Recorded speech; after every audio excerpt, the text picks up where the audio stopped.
ભરૂચ જિલ્લાના ઝઘડિયા તાલુકામાંથી પસાર થતો સરદાર પ્રતિમાને જોડતો માર્ગ બિસ્માર તેમજ ધૂળિયો બનતા વાહન ચાલકોની હાલત કફોડી બની છે। આ માર્ગ પર ઉડતી ધૂળથી જ બાઇક ચાલકોના હાલ બેહાલ થઈ રહ્યા છે।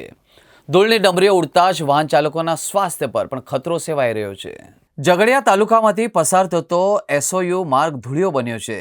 ઝીરો વિઝિબિલિટીના કારણે અકસ્માતનો ભય। ભરૂચ જિલ્લાના ઝઘડિયા તાલુકામાંથી પસાર થતો સરદાર પ્રતિમાને જોડતો માર્ગ બિસ્માર તેમજ ધૂળિયો બનતા વાહન ચાલકોની હાલત કફોડી બની છે।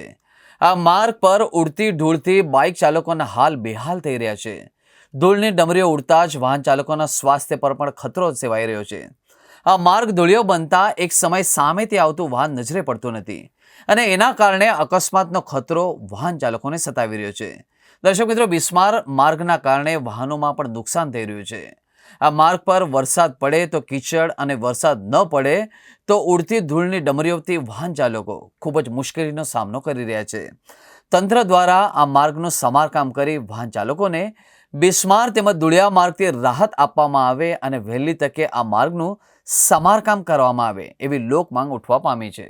આજે સરદાર વલ્લભભાઈ પટેલની પ્રતિમાને સ્થાપના કરી 7 થી 8 વર્ષ થઈ ગયા ને પછી એને રોડ જોડાતો અંકલેશ્વરથી અને મુલત ચોકડીથી જોડાતો આ રોડ એમાં ટેસ્ટી પાર્ક પર જતા કેટલા વાહનો છે, પણ એ રસ્તાની એટલી બિસ્માર હાલત થઈ છે કે નહીં પૂછે વાત, એની કઈ વાત ના થાય।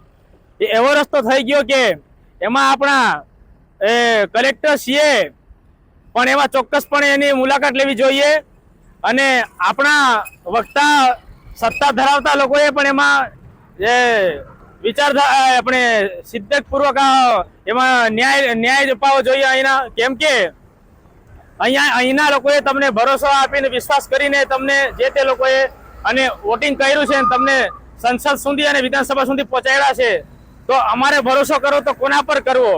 કેમ કે આ હૃદયને અને ફેફસાને પણ બીમારી થઈ જાય છે અને એનું આયુષ્ય ઓછું થઈ જાય એવું લાગે છે।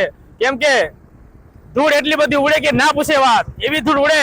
વરસાદ આવે તારે કિચડ થઈ જાય અને વરસાદ રહી જાય તારે ધૂળ ઉડે છે। તો આ સરકાર કોણ ચલાવે છે? શું ઝઘડિયા તાલુકામાં કોઈ સત્તા ભોગવે કે કેમ, કે એમ જ ચાલે છે આ ઝઘડિયા તાલુકો? એ અમને ખબર નહીં પડતી। અમને ડર છે કે મણિપુર જેવું ના થાય એ ગાડી, એટલો ખતરનાક લાગે। કેમ કે આ બોલવું જ પડે, હું બોલનાર વ્યક્તિ છું અને સાચો માણસ છું। મને બોલું તો મને મારા આત્માને અને મારો સમાજ બચી શકે એવું છે। કદાચ આ કલેક્ટર સાહેબ 1-2 દિવસમાં આવે તો એમનો ત્યાંથી આદેશ આવે તો હું મારું સ્કૂટર લઈ જઈને એમને બિહારી આવું અને હું લોકસભા લડેલો માણસ છું, મેમ્બર ઓફ પાર્લામેન્ટ 2024માં।